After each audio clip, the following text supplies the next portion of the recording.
Hello, guys, and welcome to Man Talks Abuse. I had something on my mind, and I wanted to share it with you actually, even before I meditated this morning. Typically, I meditate first thing in the morning before I do anything, basically. But this was on my heart, my soul, my mind, my spirit, my intuition. And so I thought I'd share it with you. Individuals that operate in this kind of way. I know we say narcissistic people, even some people, you know, it is a narcissistic personality disorder. But these people are so hardwired. And I remember saying this to him over the years, a number of times. We would try to make a decision, or I would try to say something because it was my business, and I felt and I knew what was best for the business since I birthed the business, since it was mine. It was mine. And I gave him an opportunity to be a part of it. But my thought is this: narcissistic people, they will have no other God before them. What I mean by that is this: it's about authority. If you're in a relationship, I don't care what kind of relationship, working, business, partnership, the friendship, etc., etc. If you are consistently, habitually, intentionally, always up against someone that you feel like that, okay, they are trying to up one on you, or they just won't listen to you regardless. Whatever you say, they will do the opposite. Whatever you say, they will just be different on it. And excuse me, because I am going to sip some coffee. Excuse me. And this is one of the things I began to recognize as time went on. No, I did not recognize this in the very beginning, but as time went on, it was like, okay, this person is just not going to listen to anything I have to say. He's not going to listen to any of the other mentors, authority figures that I have in my life, that I've placed this company under for advice. It just won't happen. And one thing I'm thinking of right now, a few years ago, I'm talking about authority, and I don't mean in a dictatorship, I mean out of authority, out of respect. Like on your job, you have to respect your boss, your CEO. And this is specifically what I'm talking about. And so a few years ago, we were buying equipment. And I told him, I said, okay, this is it. We don't need anything else. This is it. And we really went round and round and round and round in conversation about this for weeks. And but it was a way to keep me distracted also. I did learn that. And it was also a way to just tire me out, to give in. But this time I did not give in and say, this time I did not relent and say, okay, yeah, let's do it. I stood my ground. And again, this went on for weeks and weeks. And I really thought it was settled. I thought, okay, finally, he's heard me.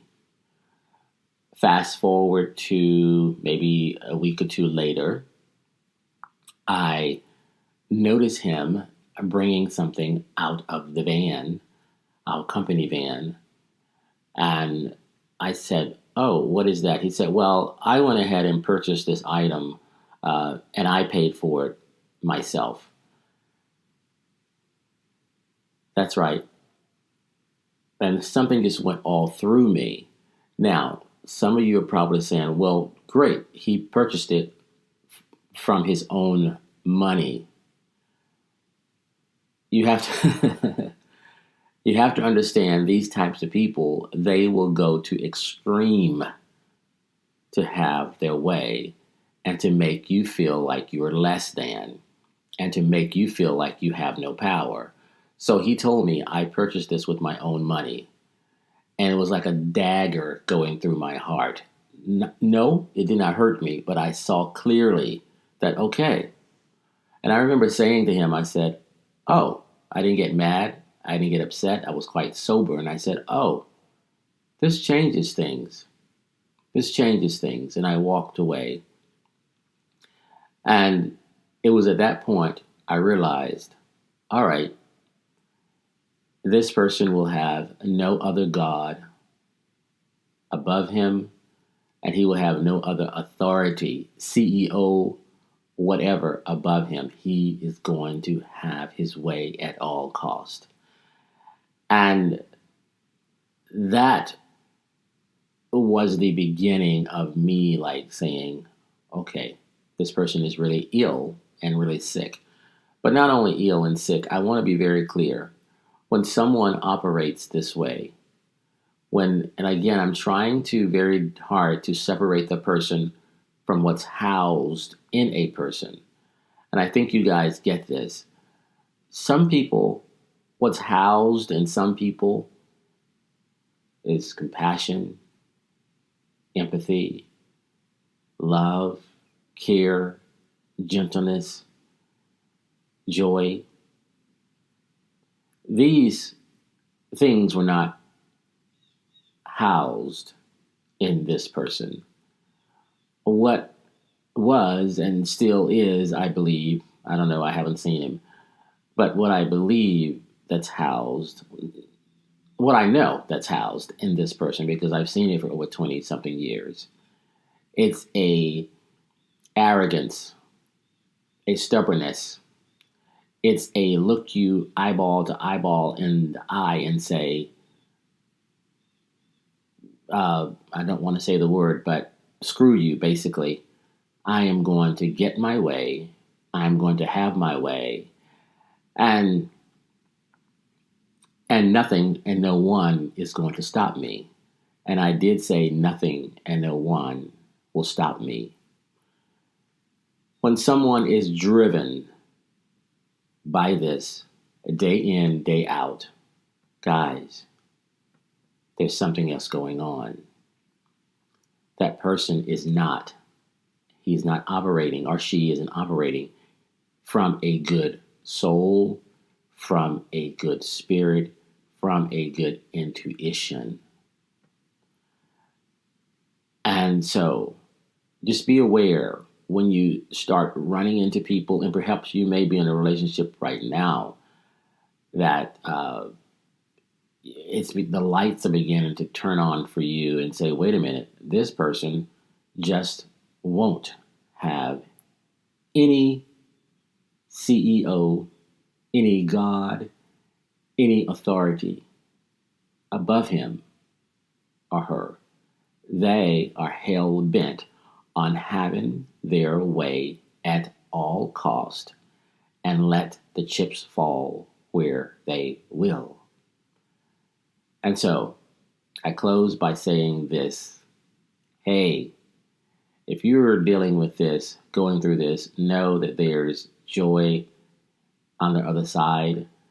And also, if you are just dealing with it and you're bogged down right now, you're listening to someone